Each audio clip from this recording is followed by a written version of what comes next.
The introduction to global health.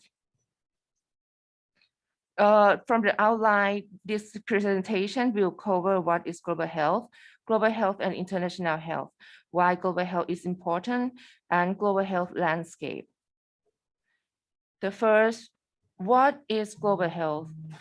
While there is no common definition of global health, but in general, global health is an action that needs collaboration beyond territories of state and capacity of individual countries, involve all partners from government, communities to foundations, NGO, and private sector. This is the evolution from international health to global health. The global health diplomacy started in 1851 with the ad hoc multilateral because of the start with the international conference that do in the Europe that they would like to discuss on how to battling the yellow fever. So they started ad hoc conference, so that began the ad hoc multilateral. And next in 1990, the institution multilateral happens. The years of the creation of ILO, the International Labour Organization. After that, the international health begins with the birth of the WHO in 1946, and then the market evolved, and now we are in the era of global health with the multiple actors and with money. What's different between international health and global health? First, the scope. The international health focuses on conventional healthcare issues.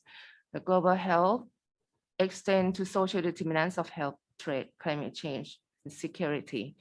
The international health, the actors is government, health sector, technocrats, while the global health actors extend to other sectors, private sectors, NGO, global health partnerships, foundations, academia.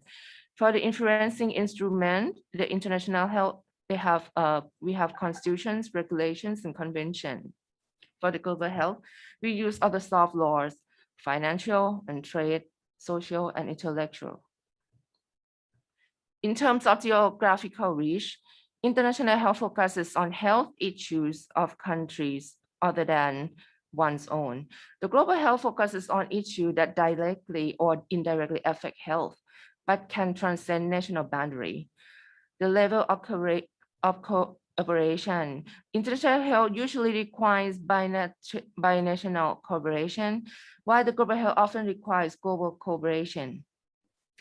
The international health seeks to help people of other nations, while global health, health equity among nations and for all people is a major objective. For the international health, it has not emphasized multidisciplinary, while the global health highly disciplinary and multidisciplinary with and beyond health science. So this is the differences between international health and global health. In the case of Ebola and COVID-19, you can see the health issue in many aspects. If you see it as a national health, this kind of problem can be coped with the national capacity and the frame of country contracts. In the international health aspect, it can be handled in regional context and among the governments, but all the partners see these two issues as a global problem, so it's global health. So this is a pop quiz. If you see the slide with pop quiz, I invite you to answer the question in the chat box. It's not the difficult one. I just want to do some interaction with you. So which one is global health? First, the works of developed countries to support developing countries in eliminating Ebola. Second, the work of two countries in combating Ebola under MOU. And the third one, the commitment of countries and relevant partners in combating with Ebola under WHO resolution.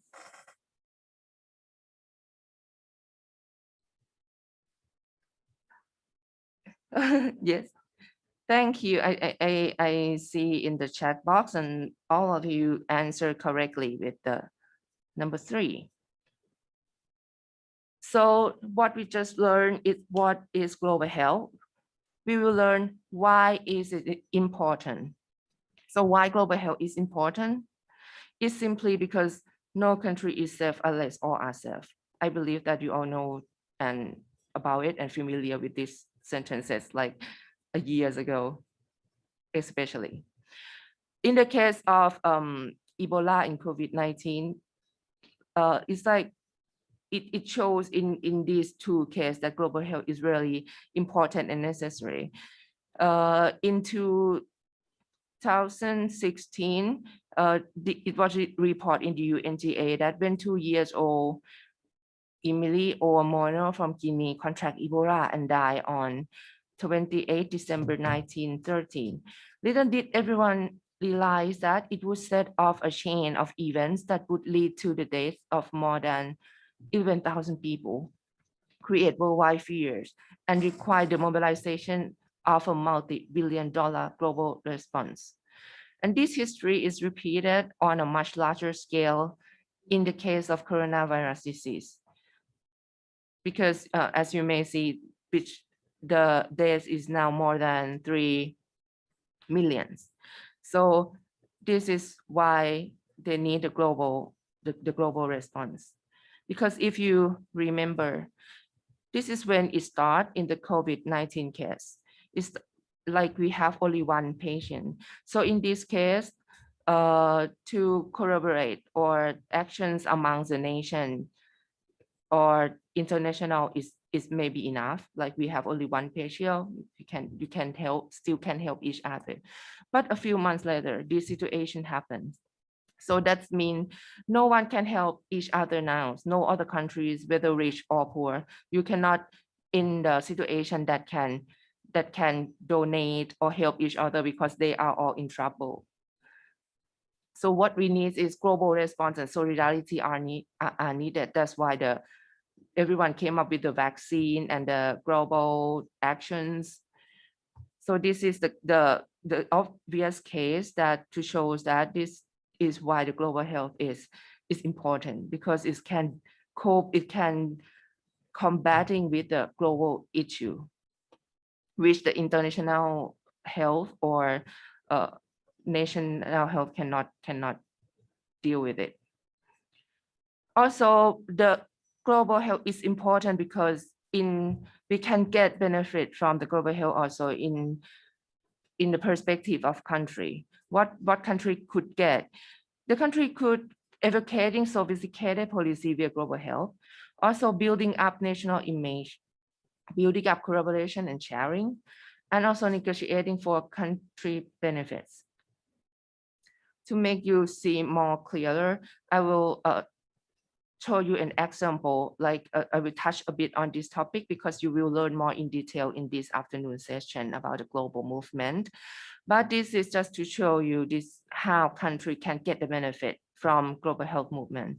This is the linkage of local and global. So we have two perspectives. There are two perspectives in this movement. The first one is inside out. Inside out means that the country sharing good lesson learned to others to drive the global agenda by using our experiences.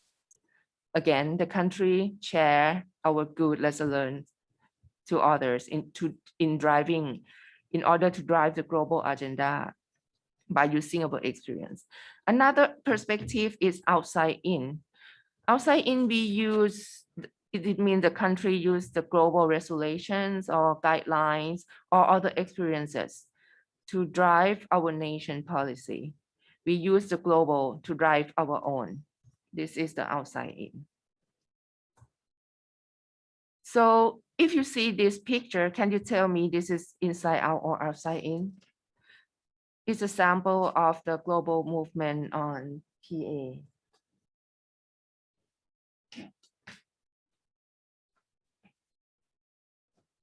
You can type in the chat box.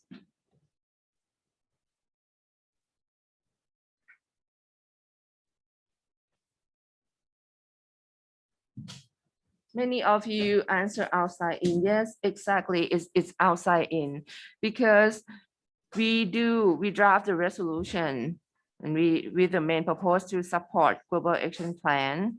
And then we also engage with the global movement in WHO. And then we bring it back to Thailand and to implement and also to advocate to have our national policy. So it's outside in cases.